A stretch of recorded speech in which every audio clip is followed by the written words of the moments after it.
Bagi Sungai Tawa lah. Terima kasih Tuan Speaker di atas memberi kesempatan mungkin akhir ini. InsyaAllah saya akan bagi masa, saya pun tak panjang. Untuk menyokong dan juga memberi perkara-perkara yang penting di atas titah ucapan Duli Yang Maha Mulia Tuanku. Kita sudah maklum bahawa negara kita memperuntukkan undang-undang yang memelihara kesucian agama Islam sebagai agama persekutuan.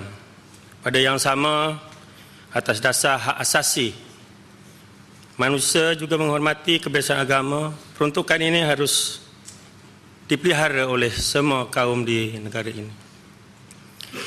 Sebab perkara ini termaktub di dalam perkara 11 Perlembagaan Persekutuan, perkara 11, 1 menyebut tiap-tiap orang berhak menganuti mengamalkan agama, manakala perkara 4 menyebut undang-undang negeri dan berkenaan wilayah-wilayah persekutuan Kuala Lumpur, Labuan dan Putrajaya boleh mengawal, menyekat, mengembang apa juga doktrin atau kepercayaan agama di kalangan orang yang menganuti agama Islam. Saya menyebut perkara ini kerana sesungguhnya semua agama diberi kebebasan, ya. Namun demikian ada pihak-pihak tertentu secara terang-terangan dan biadab mempertikaikan amalan agama Islam sebagai agama resmi di negara ini. Malah dalam Undang-Undang Tubuh Kerajaan Negeri Selangor sendiri, iaitu Undang-Undang Tubuh 1999, bahawa agama Islam sebagaimana yang dianuti dan diamalkan dalam negara ini sehingga kini adalah menjadi agama resmi negeri, dengan syarat bahawa semua agama lain boleh diamalkan dengan aman dan damai oleh orang yang menganuti di mana-mana bahagian negeri ini. Di atas kecaruan ini, bahawa saya juga rasa rimas, keluh kesah, rimas, ragu dan bimbang dengan upaya ini. Bukan saja kita rimas, tetapi selalunya hinggakan di bawah Duli Tuanku menegur, ya, menegur mereka-mereka yang biadab, janganlah cuba mengacau ganggu, melihat perkara-perkara ini, ya, syariat Islam ini yang aman, bahagia, supaya dipegang dan diamalkan. Sehingga Duli Yang Maha Mulia Tuanku sekali lagi memberi keteguran dalam titah ucapan yang baru-baru ini, bahawa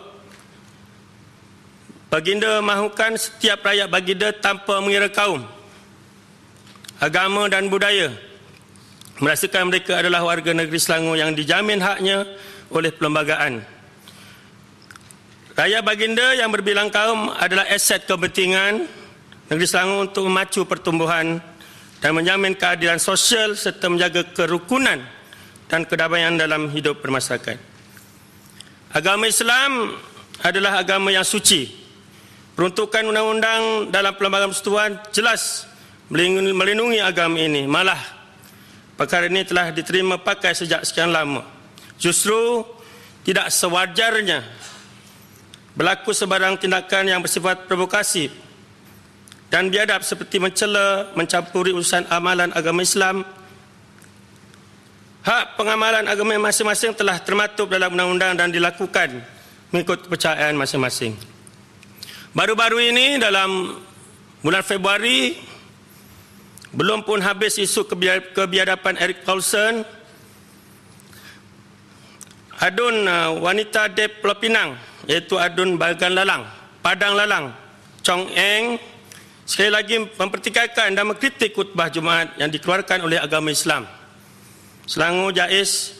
Beliau mengkritik JAIS didakwa menyampaikan maklumat yang menirukan berhubung aurat wanita dalam khutbah Jumaat yang bertajuk aurat, kebebasan dan maruah diri. Saya kena sebutlah, ya, batas-batas ni. Kalau kita tengok sekarang ni adun-adun agama Islam memakai tudung, ya.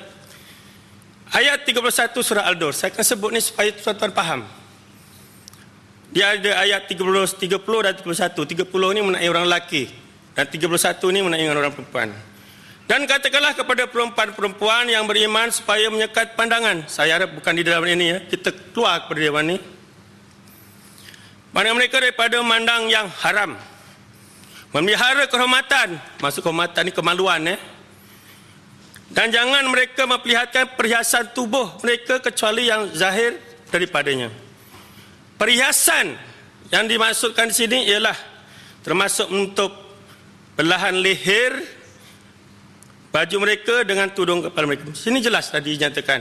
Dan kalau ikut khutbah ni pun saya ada simpan di sini. Oleh itu, saya juga berterima kasih kepada Esko Agama pada 12 Februari menyatakan tentang perkara ini, dan beliau menyatakan, saya kena petik ini bersabar. Kalau beliau mahu bercakap mengenai Islam, masuk dan dalamilah hukum Islam. Ini nak jelas kena tanya ulama Esko. Ini saya petik pada 12 Februari 2015. Saya haraplah saya harap agama lain faham tentang agama Islam ini. Seperti mana yang dinyatakan oleh firman Allah SWT dalam surah Al-Kafirun ayat 6 yang maksud untukmulah agamamu dan untukkulah agamaku. Dalam hal-hal berkaitan ibadah dan agama Islam, kamulah agama kamu, pakailah agama kamu itu. Seperti dinyatakan oleh yang berhormat sahabat penam, telah menyatakan dengan jelas, supaya agama kita ini terpelihara dari masa ke semasa. Selain daripada itu, saya juga berharap kepada adun-adun yang beragama Islam, janganlah gentar. Janganlah gentar terus melawan mereka-mereka yang memperlekehkan tentang agama Islam yang kita anuti selama ini. Selain daripada itu, saya juga ingin menyatakanlah seperti janji saya tadi, saya tak akan bercakap banyak mengenai dengan SRA si mana yang tekan oleh sedang tadi, bahawa ramai guru-guru SRA atau kafar menunggu-nunggu janji kerajaan negeri. Contohnya, saya ambil juga Keratan Khabar bahawa guru kafar tagih janji kerajaan negeri. Sebenarnya janji ini telah pun dilakukan pada 2 tahun yang lalu, dan berharap agar kerajaan negeri mempertimbangkan sewajar-wajarnya. Sebab guru kafar ini juga ingin juga rumah mampu milik. Dia pun dengan gaji hanya 1,300. Kalau di Dun Sungai Tawar tu mungkinlah ada pucuk petik, pucuk paku dan sebagainya boleh petik. Tetapi bayangkan kalau di kawasan pinggir bandar, mereka tentunya tak mampu untuk tak jelasan. Sungai Buruh minta laluan, Sungai Tawar bagi tak. Okey, saya benarkan Sungai Buruh. Boleh nyatakan, saya pun nak ingin tahulah apa janji-janji yang telah dijanjikan kepada guru-guru kafar ni. Adakah nak janji nak bagi allowance tambah ke dan sebagainya? Baik, terima kasih Sungai Buruh. Bahawa mereka pada 2 tahun lepas, sebenarnya sebelum pilihan raya selagi pun mereka telah pun panggil guru kafar ini ke Dewan SUK untuk diberi janji ini. Mereka menjanjikan bahawa gaji-gaji ini dinaikkan daripada 1,300 kepada 1,500. Bermakna guru-guru kafar ini sekarang ini masih lagi di bawah taraf kemiskinan. Dan di atas perkara tersebut minta penjelasan. Damansara minta. Okey. Guru kafar ini, nak habis ni, bagi sikit saja nak minta penjelasan. Guru kafar ini berapa jumlah yang dibayar oleh persekutuan dan berapa dibayar oleh negeri? Terima kasih Damansara. Bahawa persekutuan telah membayar RM800 dan kerajaan negeri melalui Jabatan Agama Islam membayar RM500. Jumlahnya RM1,300. Oleh itu, mereka berharap kerajaan negeri menambah paling tidak pun RM200 sebulan. Supaya, sebab apa? Kalau gaji mereka ini RM1,300, mereka nak bayar loan bank pun tak mampu. Tak mampu. Seperti saya nyatakan tadi, kalau duduk di lembah bandar ni, sewa rumah lebih daripada RM500. Belum lagi makan. Kalau mereka ni dah berumur, mereka dah anak besar, macam mana mereka nak menyara hidup? Tentunya sebagai rakyat yang berkebajikan dan juga yang berkepedulian, saya harap perkara ini diambil iktibar. Ingatan, seperti mana janji-janji yang telah dilakukan oleh Yang Berhormat Menteri Besar. Selain itu, saya juga ingin nyatakan, ya, sebab saya nak pergi laluan, insya-Allah, tentang isu PKPS. Ya, isu PKPS, ya, mungkin 2 tahun lepas, 1 tahun lepas, kerajaan negeri melalui PKPS telah pun meneroka tanah-tanah di Dun Sungai Tawah. Mungkin Yang Berhormat Sahabat pun maklum sebab mereka, Yang Berhormat Sahabat pun selalu dipanggil, ya, di mana bila mereka meneroka tanah-tanah ini, akhirnya, ya, haiwan-haiwan perosak ini masuk ke kampung dan menjahanamkan tanah-tanah kampung, dan akhirnya penduduk yang ada banyak tanah di kampung terpaksa menderita, ya, dan nampaknya tak ada pampasan pun. Dan saya harap masih banyak lagi tanah PKPS di Sungai Lang.